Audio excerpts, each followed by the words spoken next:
post-traumatic stress, and then sadly, other challenges like things like addiction. So what I shared with the group was my favorite uncle when I was growing up was a firefighter, but he never saw his 50th birthday because he strongly self-medicated with alcohol. And basically that led to an early death, unfortunately for him. And I never forgot that. And I also never forgot the service that he provided and the stories that he had and his bravery and his courage. So, you know, I always want to go the extra mile for our first responders. And part of my passion is educating. I also am a clinician, so I've treated patients now for 29 years. I've treated world champions from every major professional sport. I've also treated the other end of the spectrum. And this is kind of a grotesque picture. And keep in mind that they were going to cut this foot off 2 days from the day I saw that woman. But notice that that was her foot 2 weeks later, and that was her foot a year and a half later. So even though medicine had given up and said, well, we're going to cut that off and throw it in the trash, natural medicine had a different idea. And as my mentors told me, you know, whenever there's a problem with any organ system, including the brain, there are 3 distinct zones of nerve cells. There are cells that are dead. Well, there's nothing we can do about that. There's cells that are fine. There's nothing we need to do about that. In between are cells that are functional but not functioning. So just as we could reestablish function in almost all of that foot, you know, if that were a brain, maybe this person didn't remember anything, couldn't remember her kids' names, but then maybe 2 weeks later, remembered her kids' names. And by the way, we've seen that happen with patients. And then after an extended period of time, remembered everything except little details about the childhood. So we're learning that we can do that for the brain. We can do that for the heart. We can do that for the liver. We can do it for the kidneys. We can do it for the lungs. And guess what? Even with stem cell advancements, I'm hopeful that, you know, in time, a lot of this stuff will just plain go away. By the way, we have nutrition strategies to increase stem cells. So we'll take a look at the brain in detail. Inc. magazine said that the brain was more powerful. Every brain in every head more powerful than every supercomputer combined. And if you think about that, that's a little bit hard to fathom, but I don't know if that's accurate or not, but what I do know is that we have phenomenal potential between our ears.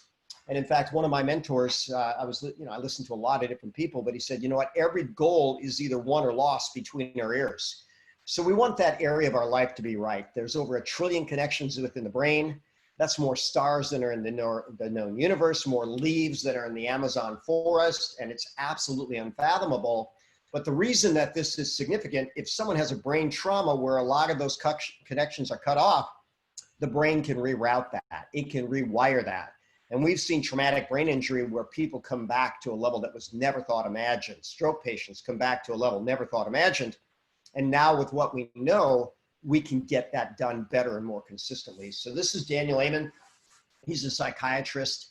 He had a TED Talk entitled What I Learned from 83,000 Brain Scans. And what he learned is that you can actually change and rewire the brain. And that's a concept known as neuroplasticity. Let's just say that, you know, you could have a brand new brain in a year. Structurally, functionally, you can create new thought processes. You can create new paths. And we start talking about things like post-traumatic stress. Those pathways are there. We want to feed other pathways of joy and peace and finding the good in whatever that stressor was. Daniel Amen asked the question, what if mental health was actually brain health? And they know the two are tightly linked. So 3 different brains all scanned in his clinic. You can see that this Alzheimer's brain looks very different than this healthy brain, and same with the overweight sleep apnea. By the way, overweight is the most common cause of sleep apnea, which means you stop breathing in your sleep. Your airway closes down because of fat that you have obstructing the way. But then we also know that obesity accelerates brain aging. So a 60-year-old that spent their adult life obese has a brain which is 16 years older. And that's in terms of structure and function, by the way, than someone who was non-obese. And then there's the idea of the thoughts you think, grateful versus hateful. Well, here's what we know. If you're grateful, you nourish your body, mind, and spirit. If you're hateful, you do the opposite. So my advice is going to be, try to find something to be grateful and maybe even in every circumstance. So look at 3 different brain scans. We've got post-traumatic stress disorder, we've got traumatic brain injury, and then we've got a combination of traumatic brain injury and post-traumatic stress. But make no mistake about it, post-traumatic stress is an injury to the brain. It's just an emotional injury to the brain. And what is PTSD? That's someone either has personally experienced or has witnessed a traumatic event. So my last associate doctor was actually in Boston at the Boston Marathon supporting a family member that was running the marathon when the bomb went off. And they knew a bomb went off, you know, and they just basically got out of there. But this was a fascinating study. Who had more post-traumatic stress disorder? People that were actually at the marathon when the bomb went off, or people that watched 6 hours of that replayed on TV again and again and again? And guess what? The people that kept watching it on TV had more post-traumatic stress disorder. Now, I want you to think about what's happening in the world right now. And I gave up news a long, long time ago, like a couple decades ago, because I found that it was fascinating that their policy was, if it bleeds, it leads, right? If they scare the snot out of people, they'll get them glued to their TV. Well, you know, life sends us enough legitimate challenges without the media blowing everything up way out of proportion. And I think if we're tuned into that, even slightly, we know that that's happening. So powerful information there. If you want to stay away from your TV, guess what? I can't think of anything that's happened in the world in the last 20 years that I needed to get the news from TV. So when we start looking nature versus nurture, I'm going to share some interesting information on addiction. And this is very, very profound. And I'm going to draw a bridge in a moment. But when you look at cancer, you know, this is a disease of the genes, but it's not inherited. So people have a risk, but their environment, the environment they put themselves in, the environment of their body, mind, and spirit is actually 90 to 95% of the cancer risk. And I like this quote from Chuck Swindoll. He says, life is 10% what happens and 90% how you react to it. That's the same with cancer, the same with addiction. And this was a very, very fascinating study. And notice this is not brand new. This is 1981. So we are 39 years ago. And basically they did a study on morphine addiction, opioid addiction, which is a very profound addiction. And here's what they did, right? They put rats in a cage all alone. And then they gave them a choice between morphine water and sugar water. Well, guess what? The rats continued to drink the morphine water until they ultimately overdosed and died. Well, a clever researcher said, okay, what if we put the rats in a really good environment? And so they literally called it rat utopia. So they gave rats plenty of toys and plenty of playmates and plenty of good food choices and free space. And, you know, they had a really good place to hang out.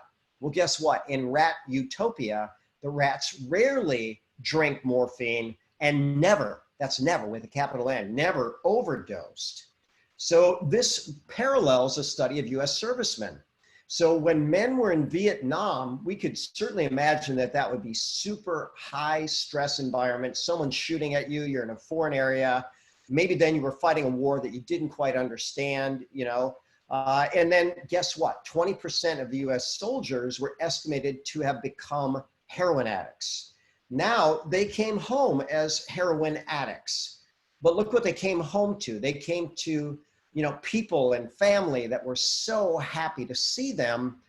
And what happened when their environment changed? Well, I'll let the cat out of the bag. 95% of them recovered from their heroin addiction with absolutely no program intervention.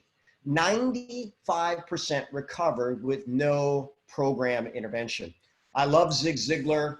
He had such a wonderful way of saying things. And he said, look, here's what I think everybody wants. They want to be happy. They want to be healthy. They want to be reasonably prosperous. And in Zig's Southern twang, he says, and by the way, we have a special course for those of you who want to be unreasonably prosperous. They want to have peace of mind. They want to have friendships. They want to have good family relationships, and they want to have security. Now, people have that. Sounds a little bit like not rat utopia, but basically a really nice environment and not one that would lead itself to addiction. So that's what we want to try to create for us and certainly those we love. I'm a huge fan of the Serenity Prayer, and this is also known as the Alcoholics Anonymous prayer or the addiction prayer. And I'll read it to you. God grant me the serenity to accept the things I cannot change, the courage to change the things that I can, and the wisdom to know the difference. Well, the new Serenity Prayer is even more powerful. God grant me the serenity to accept the people that I cannot change, the courage to change the one that I can, and the wisdom to know it's me. So remember what we said and what my mentor said, all goals are either won or lost between your ears. So let's work to get that brain right. So when it comes to addiction, there's a blog for a new technology, relatively new, 20 years old, called NeuroTracker. And what they know is this basic game that takes 6 minutes a day helps to rewire the brain in a way that helps people to overcome addiction faster. So do we have modern tools that help? We absolutely do. When we start looking at what the brain's made of, it is the most hydrated organ in our body. It is 77% water. And so even slight dehydration can resemble dementia. Fascinating enough, the NeuroTracker people now realize that they can assess dehydration in athletes by their NeuroTracker score. If they go down even a small amount of water, guess what? Their cognition is impaired. So I have done over 10,000 tests in my clinic where we measure hydration status of patients. And here's what I know. Most people are dehydrated. Now, people are going to go on and say, oh my gosh, I drink my 8 glasses of water a day. How could I be dehydrated? Well, it's not just as simple as the water you drink. Something has to hold the water in the body and in the cells. So it's an old picture from biochemistry text, but I really like it. So I copy and use it here. But this represents a cell, the building block of us. And you can either have water in the cell, and what draws water into the cell? But nutrients. Or you could have water outside the cell. What draws water from the cells? Toxins. And here's what I tell people. Every living organism eats, drinks, and goes to the bathroom. And that includes our cells. What should we eat and drink? Nutrients. What do we eliminate? Waste. Water follows it in either direction. So if we're well nourished and not too toxic, we usually have pretty good hydration status. The next highest component of the brain is fat. It's actually 48% fat. And there's a very critical fat called DHA. DHA stands for docosahexaenoic acid. And you need that to build a good brain. So if someone calls you a fathead, yeah, they're right. Your brain is water and then it's fat. Well, what kind of fat? The fat you put in your body. If you put in good fat, good DHA, you build a good brain. If you put in bad fat, guess what? You build a suboptimal brain. And this is global data on the fat intake of our society. And here's what we know. The Western area, especially the US and Canada, have some of the worst brains in the world. Now think about that. Why is that? Well, they're not nourishing themselves too well. They're also pretty doggone toxic.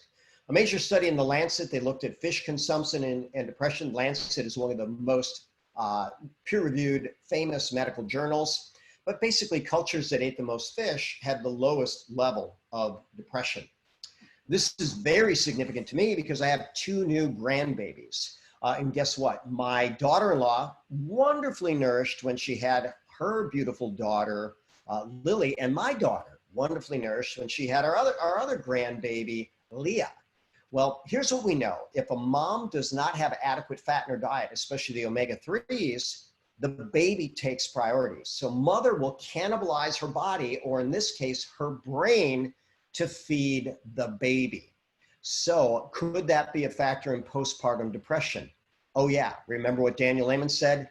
Brain health and mental health are one and the same. If your brain is being cannibalized, do you think you're ready to handle the stress of a new baby? And the answer is clear. No, you're not. So the brain is the most nutrient dependent, energy dependent, stress vulnerable, toxin vulnerable systems in our body. It represents 2% of the body mass, but consumes 20% of the body oxygen. And I often share this graphic. This is a graphic that shows blood flow at rest. That's in green. So I want you to notice that the liver gets the most blood flow, followed by the kidneys, followed by the brain. And then under heavy exercise, which mimics fighting or fleeing, fight or flight, stress response, well, guess what? The liver is really compromised, the kidney is really compromised, and the brain is very, very compromised. Detoxification shuts off, repair and recovery shuts off, and we have a problem, right? If people live in fight or flight, they're going to have a lot of challenges. So another reason to avoid the news. So when we start looking at your brain on stress, a great graphic, literally the non-critical areas of your brain, which are the joy centers, and believe it or not, the higher thought centers are going to shut off. So an important point here. I've talked to Navy SEALs. I've read 7 different books by Navy SEALs. They talk about how, most people train until they can get something right. The elite train until they cannot get it wrong. It has to be reflex action because they're under a high stress circumstance. You're not going to have good cognition. Cortisol is the chronic hormone of distress or stress, and there are over 8,500 studies linking chronic stress to depression. And in fact, most experts agree that about 75% of all depression is stress-induced. Then we look at our toxic world, over 80,000 registered toxic chemicals. Problem for our kids, it's definitely linked to autism. By the way, I did a full Zoom on the risk factors of autism. And later on, we're going to talk about nutrition and a superfood, Ganoderma. Pretty amazing that Ganoderma decreases all of the risk factors for autism. Newborn infants are exposed to more than 200 toxins before they take their first breath. That is a study on umbilical cord blood. Global Nutrition Report says that malnutrition is the #1 cause of death on the planet. And in fact, next week, we're going to look at that deeper. Top cause of death on the planet, malnutrition. Second cause is toxicity. We're going to explore that also in the coming weeks. But the great news is we have fewer and fewer starving children. The bad news is we have an increasingly starved population. It's actually very simple math. It takes 30 elements to make healthy plants, animals, and humans. But farmers, for about the last 60 years, their top fertilizer is called NPK, nitrogen, phosphorus, and potassium, only 3 elements. So you don't have to be a financial genius to know that if you pull 30 units out for every 3 you put back in, eventually you're gonna have a problem. And guess what? We now know that this is causing malnutrition around the planet. Today we ask, what can we eat? Because so many of our foods are terrible. But, 100,000 years ago, or probably even 200 years ago, we were asking the question, can I eat? So we now have an abundance of food that doesn't have much in it. Our food has changed very dramatically, but yet our nutritional needs have not changed much at all. So I love this quote from Jack LaLanne. He said, if God made it, it's okay. If man made it, throw it away. And Michael Pollan, in his book, In Defense of Food, said, eat food, not too much, mostly plants. When I talk in our meeting next week, I'll talk about why it's important to eat real food instead of food-like substances, clean food instead of intoxicated, genetically modified foods. Not too much or not too often, that is Nobel Prize-winning research to prevent chronic disease and enhance longevity. Every color, why? Because different colors have different nutrients within them. Every day you want to eat with those guidelines, but also in a way that honors your physiology. So keep in mind, if your ancestors were from Greenland, the Greenland Eskimos, you would eat different than if they were an Aborigine in Australia, than if they were someone in the rainforest, than if they were the Maasai in Africa. So you want to eat in a way that honors your physiology, your body goals. Keep in mind, if you want to train for a power event, that's different than a long-term endurance event. And then you want to eat mostly plants, because plants are the cleanest and they have really good nutrient density. What's the average American eating? Pure garbage, and the health shows, right? If we were all well-nourished and healthy and kept our stress low and didn't get poisoned by the news, do you think our world would have anywhere near the level of challenges that it has? It's debatable, but my opinion is no. If we were healthier, we wouldn't be very worried.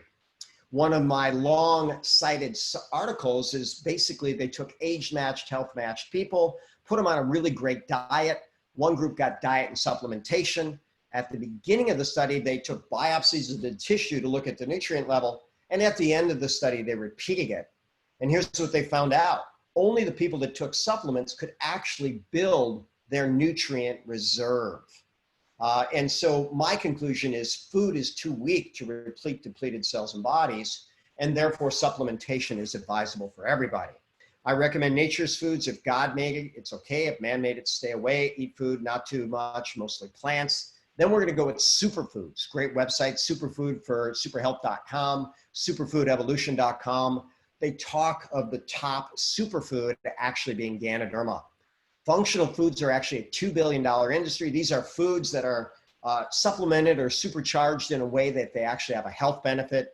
My favorite functional foods are functional coffee, functional tea. Why? Because people do it every day without ever needing to be reminded, and functional shakes. Then we go with a multivitamin mineral, omega-3s, probiotics, and a combination of D3K2. My favorite superfood, Ganoderma. While we're on brain health, I could literally give you a data dump for hours on end on the medical studies on Ganoderma.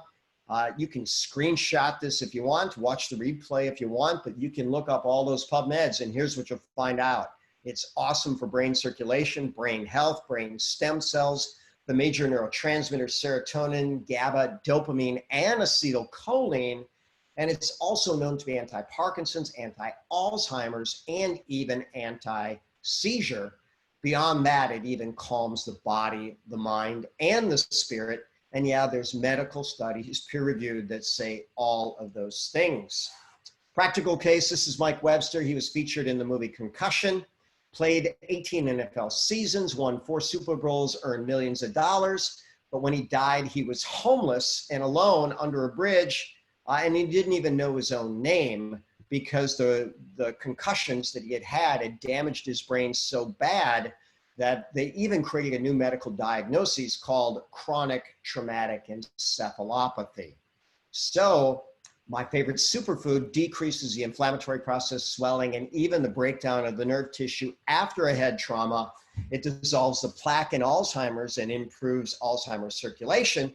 And here's a before and after on a rat study where rats were given a controlled brain injury, and then one group got Ganoderma, the other group didn't. You can see the difference in the plaquing of the brain. Practical story, I have this guy on my Facebook page, Michael Morris, an awesome individual, very proactive about his health. We put him on a really good program.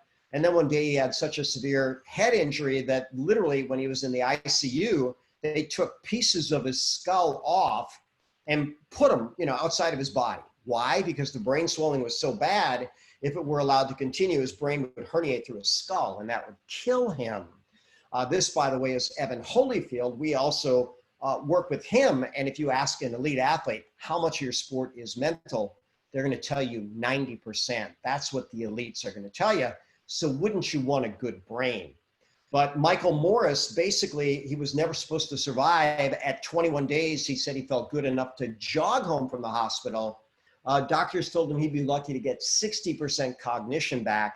Guess what? He won an award as the #3 banker for a major financial institution in Houston the same year, right? 6 months later after he had that head injury. So does good nutrition work? Ask Michael. He'll tell you that it does. What else is good for your brain? Well, certainly exercise, right? It's good for the body, mind, and spirit. So we call that the brain is the most nutrient dependent, energy dependent, stress vulnerable, toxin vulnerable. When we put together a brain program or any program, it's only as good as the compliance. So think about if someone gives you an exercise program you can't do, not very effective for you. If they give you a nutrition program you can't do, not very effective for you. But we infuse superfoods into coffee, and the way that we do it, it minimizes the acid within the coffee, or neutralizes it. And all the enzymes within foods, by the way, if you put it in an acid environment, they're going to be significantly deactivated. So we have an awesome ability to deliver great nutrition into things that people are doing every single day. So we're going to go now to health questions, and I'm going to see my beautiful friend Carol. Do we have any questions in the chat? So far, we have 2. and I'm sure Okay. lots more will come now. What's the connection between high blood pressure, headaches, and nosebleeds? Okay. Well, you're asking a lot of things, right? So, um, one, when you start increasing the pressure within the head, there's a possibility that you can feel a type of headache. But there's a very interesting thing about the brain, and that is that the brain does not have pain receptors.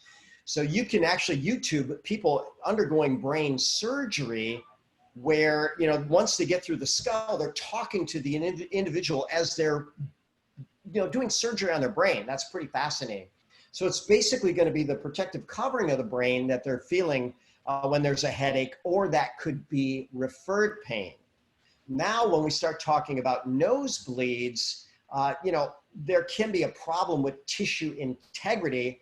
You'd have to have mega high pressure for that in and of itself to cause a nosebleed, but there's probably something wrong with the integrity of the tissue. And because you got to break tissue to get that to come through. So, and sometimes there's a mechanical problem in the nose where they can go in and cauterize it relatively easy. But what is the number one cause of headaches? Well, it could be easily toxicity. Does toxicity increase blood pressure? Yeah, by multiple mechanisms. The solution to pollution is dilution. The body will put more fluid in, including in the vascular compartment, in a toxic circumstance. If the liver is congested and the kidney is congested, then guess what? The body tries to raise the pressure to push more blood through that. So toxicity can be a part of the picture of that. And then could toxicity lead to progressive nutrient deficiency, which could lead to tissue fragility or inadequacy? The answer is yes. So when we start thinking about weak tissue, vitamin C is what used to get a lot of press way back when, and it's still very important. It's a major antioxidant. When the body's toxic, it depletes the antioxidants. Collagen is getting a lot of press now, and there's a lot of collagen supplements. But collagen is a simple combination of amino acids. And if we want to get really long and involved, we would actually know that when people are toxic, their digestive process is disturbed. They may not absorb as much protein. That can lead to weakening of the tissue, suboptimal nutrition. So that's a long answer with a lot of moving parts, but they can be connected. By the way, they could also be separate, right? So you want to connect with someone who's really good at understanding physiology and then dissecting your case and moving it in a better direction.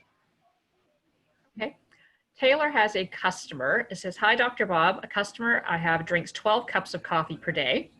I put him on Organo. He only has one, and when he has it, he gets a headache, a large bowel movement 10 minutes later, and then the headache disappears. Any thoughts?"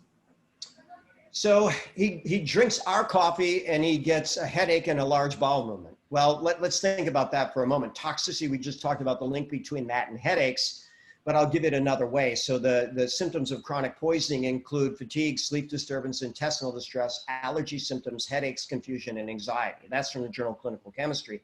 Notice that the last three seem to relate to the brain and the central nervous system. So it sounds like the body is dumping a lot of toxins. And what does the body do when it says, "Oh my gosh, I've got a toxic burden"?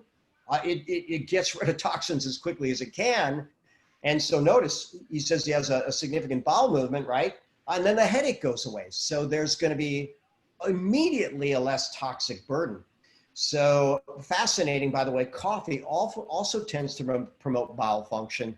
So what this individual might do is actually start taking some Ganoderma capsules to buffer and facilitate detox. So maybe that goes away faster. But I'm actually thinking that this is a pretty good, a good sign that he's moving in the right direction. Right. That's from Scott. Ganoderma is an adaptogen, of course, so it reaches everywhere in the system, but how specifically does it help to counter PTSD? Is there something beyond neurologically specific? So Scott, that's a really good question. And here's the answer, in that I haven't read the medical study that actually shows that Ganoderma is significant for PTSD. That's a challenge, right?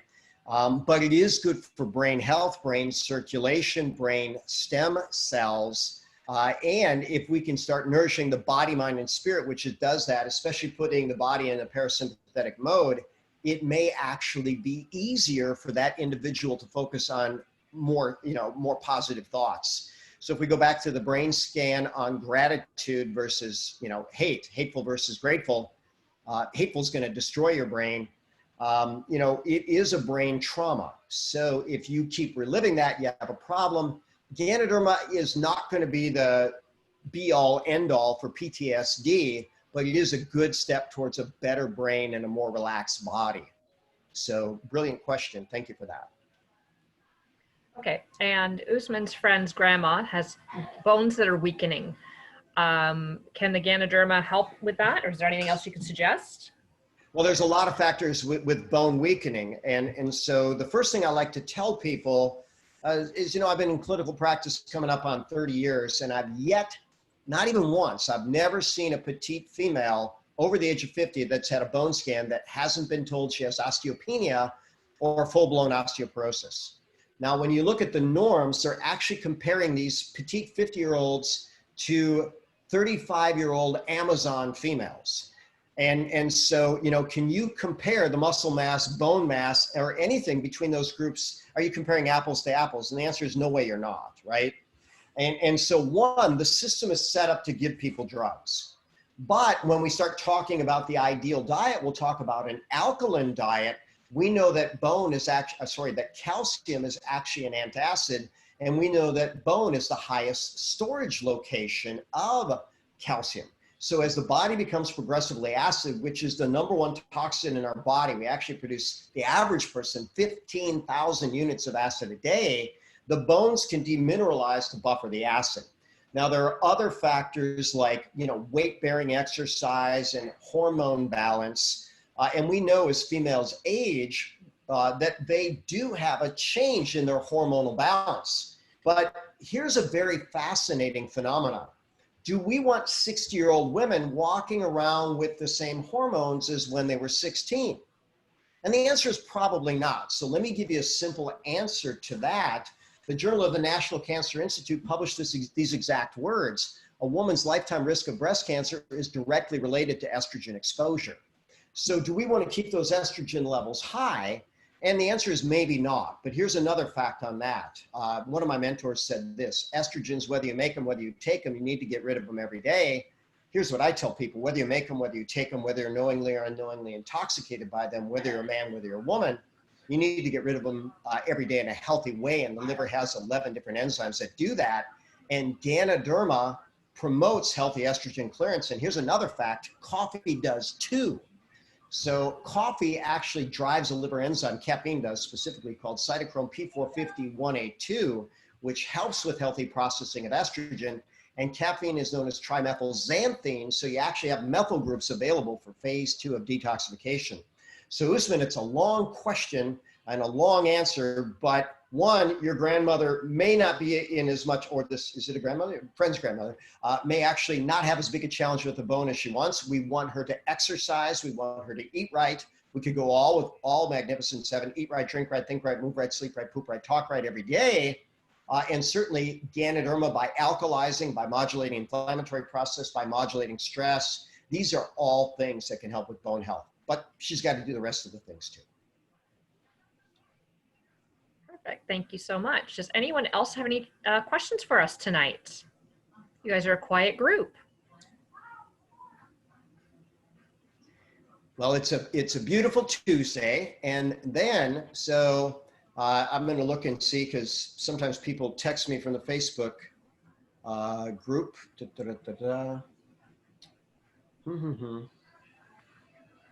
All right, that was one of my patients, but okay. So it was not a question that came from this group.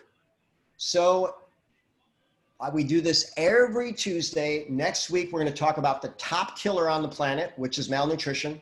The week after that, we're going to talk about the number 2 killer, which is toxicity. The week after that, we'll talk about certainly a top killer, and it may be number 1. That's actually stress. And then if you have ideas for what you want to talk about in terms of future sessions, let me know. And I'm certainly more than excited to address that. But remember, oh, Carol, you got one for me?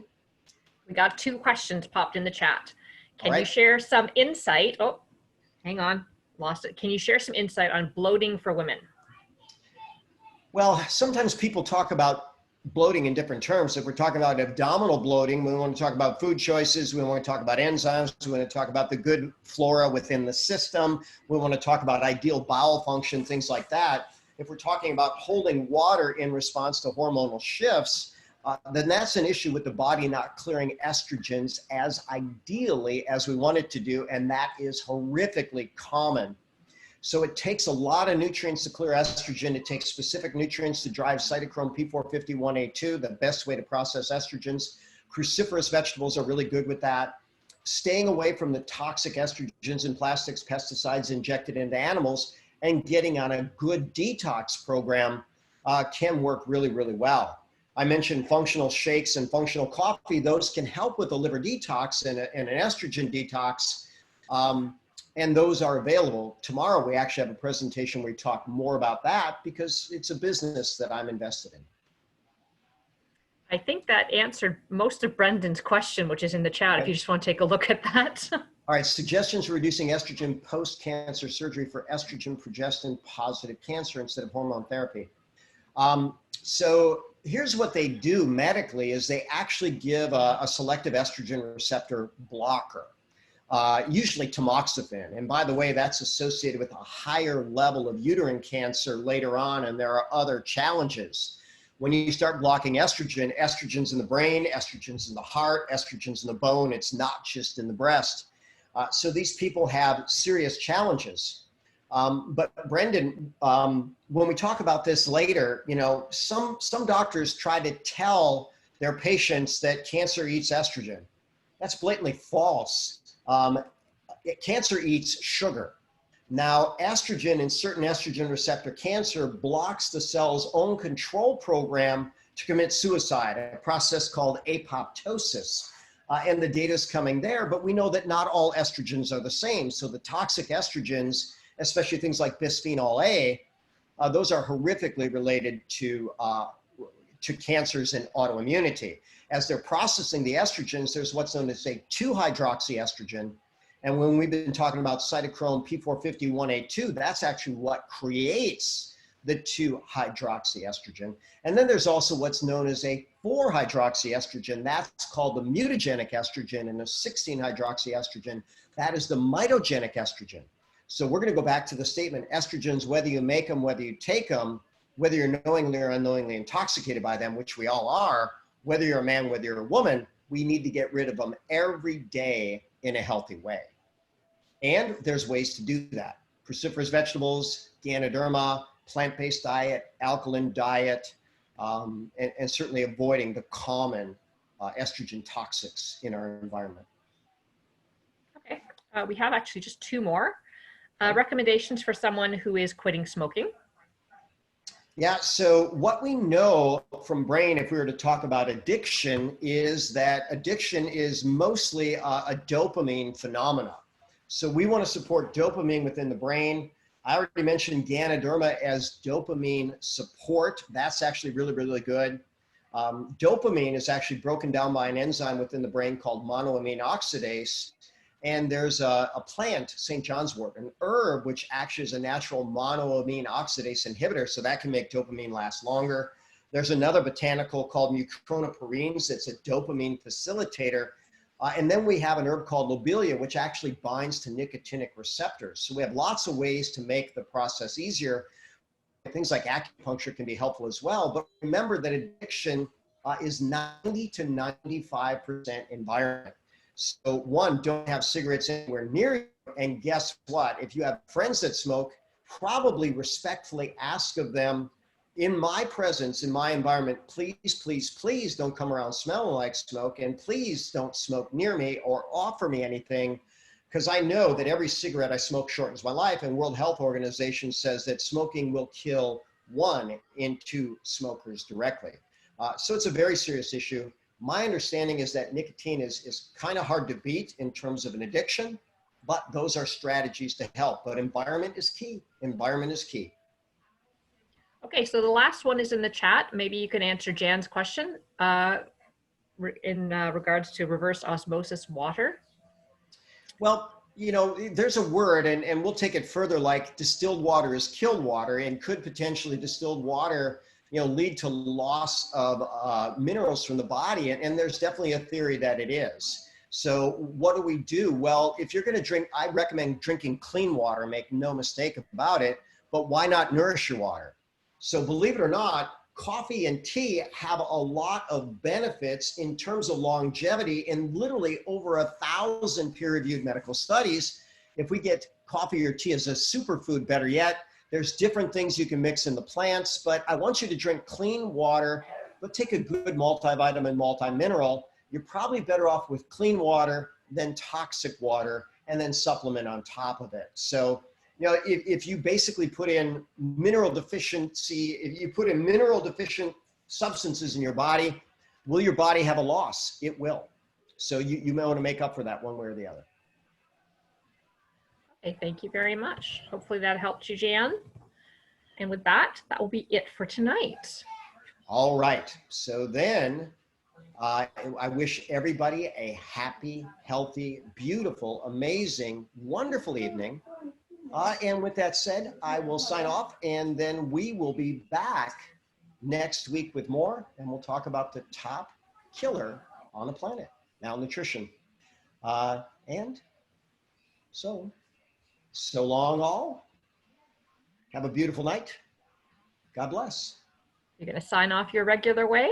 Yes, I'm Dr. Bob Rakowski, absolutely knowing that we can all be happy, healthy, and successful. All right, everybody, unmute and say good night. Good night, Dr. Bob. Thank you. Thank you. Good night, Dr. Bob. Dr. Bob. Thank you. Good night, good night. Good night, good night, good night. Good night, Dr. Bob. Good night.